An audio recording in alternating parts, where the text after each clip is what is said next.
Hello again and welcome to another Warhammer 40k Morning Glory video. Today's episode is going to be the final update before the Doom of Thanatos narrative event. That's right, when this video goes out there will just be 2 days before the fate of the planet of Thanatos will be decided. Who will win? The Imperial Loyalist Defenders or the Renegade Heretics who are trying to turn the planet to the Dark Gods?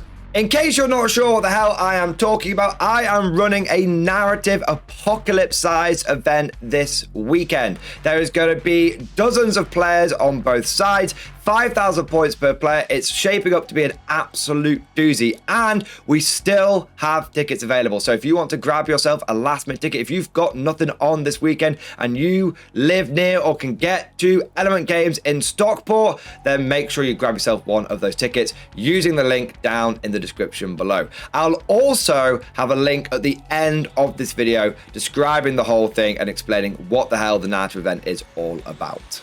But for those of you who are coming to the event, you're locked into your drop pod, ready to plunge down onto the planet. Let me take you through the update for today. I'm going to be covering the 2 teams for the event and also explaining a little bit about the captains for each one of those teams. So the first thing to mention is we have a mighty 40 people signed up to the event, which is way more than I expected. I thought we'd get a dozen people together and we'd be rolling some dice, but no, we've got 40 people, each bringing up to 5,000 points each. That is a potential for 200,000 points of Warhammer 40k to be played over the course of 2 days. It's going to be an absolutely massive, bonkers, bunker busting apocalypse battle, and I am ready for it to be injected into my veins. And I just want to say a massive thank you to everyone who has bought a ticket and who is going to be playing this weekend. It should be a very good time. Now, I just want to mention straight off the bat that a lot of people who sign up for the event put down the Imperium as their preferred faction. In fact, about 30 out of 40 people said they would prefer to be on the Imperial team. Of course, we can't have a 30v10 event. That would just be, even from a narrative point of view, grossly unbalanced and unfair. Probably a little bit of a waste of time. So I have used my executive powers to assign people to each team. So some of you who may have thought you were loyal to the Imperium, it turns out that actually you are going to be part of the Renegade PDF. If you want to square it away with yourself morally, if you don't want to be tossing and turning in the bedsheets at night, just think that you are part of a PDF force that is fighting to protect the people of your planet.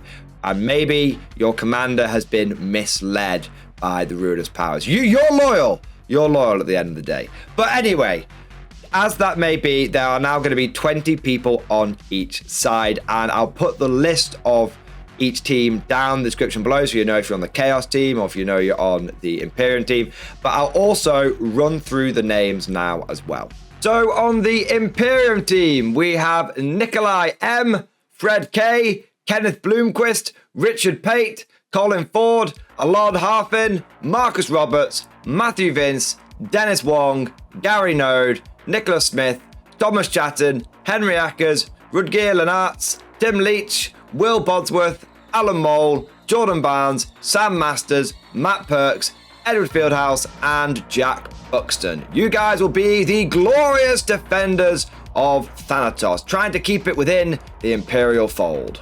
And on the Chaos team, we have Nicholas S., Kevin Osullivan, Cameron Chawdhary, Christopher Cavazos, Corwain Sherman, Jez Morris, James Cooksey, Scott Tennett, Lord Tyrant Vrolok, Bob Lowe, Damien, Adam Heasman, Dan Woodhouse, Ed Rossiter, Ben Edwards, Julianne Edwards, Hugh Mawer, Luke Swift, Chris Thompson, Andy Ryan, and Mark Panconi. You guys will be trying to turn Thanatos into a demon world and hand it over to the ruinous powers. So now you know what team you're on. You can use the Discord channel set up in the Morning Glory Discord server to plot and scheme and come up with lots of cool battle plans for the days. However, it is important to understand that this is a Warhammer tournament. There is a very strong possibility of some disruption. Some people may have signed up to the event and forgotten about it and not be able to come anymore.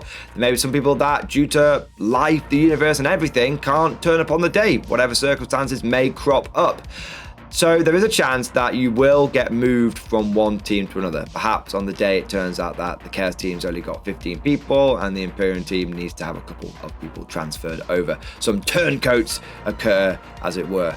So this is more of an indication of what team I intend to put you on, but before the event starts, on the day, there might be a few last-minute changeovers. So just be aware of that. Of course, Tom and I, the dynamic duo of Morning Glory, will also be there. And so if there are a couple of drops, we will attempt to fill the slots on those teams. We're both going to be bringing an army, and we're both going to be taking part in the event, so we can fill in the gaps as best as possible. Okay, so this is shaping up to be a rather quick update, but there is one more vital piece of information that I want to share with you, and that is the team captains. So the team captains are going to have a couple of roles and responsibilities. The first thing is, in a very general capacity, you're going to act as a team figurehead, a leader for your side. And in a funny sort of way, you could be considered slightly like a deputy TO, as it were.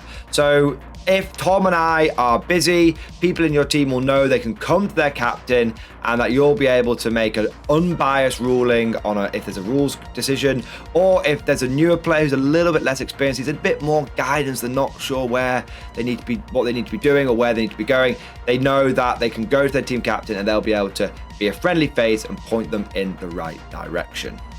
Of course, if there are any serious disputes or there is just a ruling that people cannot agree on, myself and Tom will act as the senior TOs and we will essentially come in and make a final ruling. Whether it's right or wrong, we'll make a final ruling to make sure that the game can keep progressing and we can keep the wheels turning.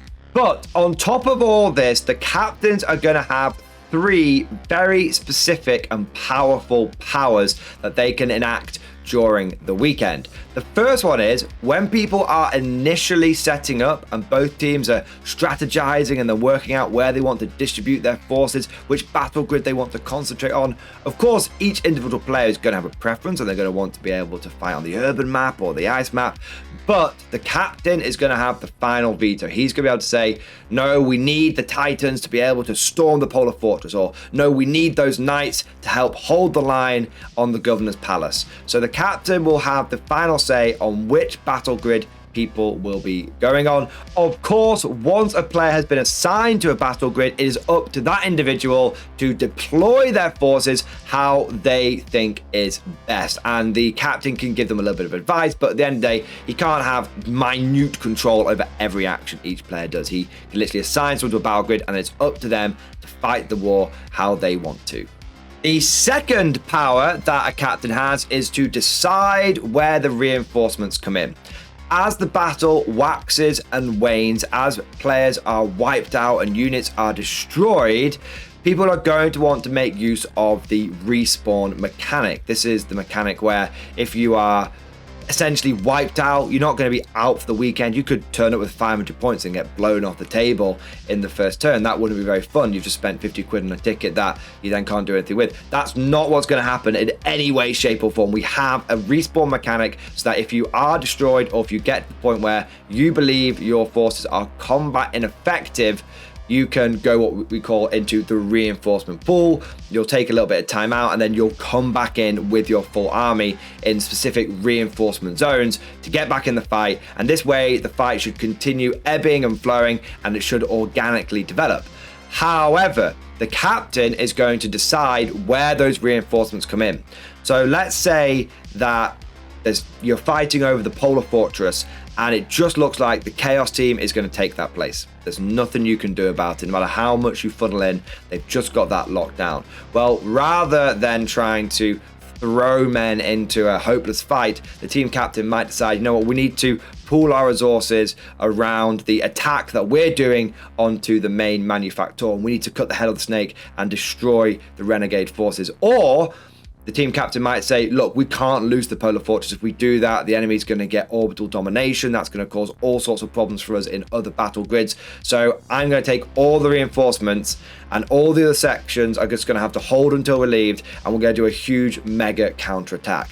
It's going to give the captain quite a lot of important decisions. There's going to be a lot of important decision-making processes, because where those reinforcements come in could decide the fate of the battle. So it's going to be really fun, but it is going to be quite an important responsibility. But having said that, there is an element of automation to the reinforcement process. So if you're wiped out and your captain doesn't give you orders to come back into a specific place, you can either ask your captain, hey, can I try a different battle grid out? Or you can just respawn back onto the table you were fighting onto. So from a team captain point of view, if you're just happy with the way things are working, you can just take your hands off and let the process run automatically. Or at key points of the battle, you can use your supreme leader powers, as it were, and try and coordinate into a big thrust or an important defense. And the last, but certainly not least, power that the captain is going to have is super stratagems. These are going to be custom, bespoke, very, very powerful stratagems. They're not going to cost CP. Instead, each captain is going to be given a number of laminated cards on the day, and he'll be able to spend these super stratagems over the course of the event. Some of them will respawn, some of them may not do. I'm not going to reveal them until the day, and you're going to have access to a number of these super strats. Think of them like general powers. If you've ever played the game Command and Conquer Generals, they're going to be very powerful, but they're going to be limited. Some examples will be pinpoint orbital lance strikes. You'll also have massive concentrated barrages and creeping bombardments, and there may even be the ability to have rapid reaction forces where you can instantly respawn people right into a grid and they can avoid the wait time. So they're going to be very powerful, but they're going to be very limited, and it's going to be up to the team captain to decide how best to use them. I'm really excited for this because I think that, you know, there might be a team captain who uses all of his powers like early on to get an early lead, but there's also always going to be that element, you know, when you're playing like video games, oh, I don't want to use this potion yet because I might need it for later. I don't want to use this super stratagem yet because I might need it in case the enemy breaks through. So again, it's going to be really cool, and the team captains are going to have hopefully a lot of fun with this, and it's going to add a little bit of responsibility, but it's all meant to be done in a fun way, and so just have a bit of fun with it. Don't worry about it too much. If you want to spunk all your super stratagems straight off the bat, go for it. If you want to husband them, that's up to you. But the main point is that they're meant to add a bit of narrative, a bit of fluff, and a bit of flavor, and hopefully they'll turn up like epic moments. Maybe a lance battery can be used to bring down an enemy titan, or perhaps a creeping bombardment to preface the game-winning counter-attack. There's going to be loads of ways they can be used, but it's going to be up to the captain how they use that power. And they may not use it wisely nor compassionately. They will have the discretion on what to do. But of course, the big question is going to be, who are the team captains? Well, we've had one person come forward and volunteer for the position. He is very experienced. He's run lots of narrative events before, and I am very grateful for him. He's given me lots of advice on how to run the Thanatos event behind the scenes, and that is the man, the myth, the legend, Lord Prayer himself. So Lord Prayer is going to be one of the team captains, and we actually have an open slot for the other one. If you're interested in being a team captain for the day, then please put yourself forward down in the Discord, in the event channels, in event information. Put it down in there, put yourself forward. Now, if we get a few people that come forward and want to be captains, we'll either come up with some kind of power share mechanic if they want to work together, have like one team can have like a supreme leader, one team can have a high council, or if some people don't want to share, or we get loads of people who are coming forward, and what I'll do is I will come up on the day with a system of essentially picking someone. It might be as simple as doing a roll-off, and whoever wins the roll-off can be team captain, and we let the dice gods decide. But put yourself forward if you think it sounds fun, if you want to have that responsibility, and you want to have some fun with these super strats. And that, my dear conscripts, is the final update. All that remains to be done now is for battle to commence and for a victor to emerge after 2 bloody, grueling days of 40k Apocalypse combat. If you are unable to attend the event, do not panic. I will be taking lots of pictures and videos. I'll be making sure to capture all of those epic moments, and I'll be putting together a highlight reel covering all of the crazy things that happen over the course of the weekend. So you will be able to live vicariously through the YouTube channel. There we are. Hope you guys have enjoyed today's video. Hope you are hyped up like I am. And of course, as always, I'll see you guys next time. And I just want to take a moment to say a massive thank you to all of the channel members and patrons. You guys are amazing. You truly are the lifeblood of the channel, and I couldn't do this full time without you. And I want to take a moment to say a special thank you to all of my top tier supporters. These are the War Masters, the people who have truly gone above and beyond the call of duty. So thank you so much to Alan Blunt III, Amy DeSweet, Bon Vert, Ken Starr, Mark Panconi, Ross Miller, Swordfish Trombone, John Stubbs, Nick Walsh, Diesel Fox, and August Varney. Once again, guys, thank you. Genuinely couldn't do this without you. Your incredible and generous support just makes a huge, huge difference. I hope you all enjoyed today's video. Thank you for watching, and of course, as always, I'll see you guys next time.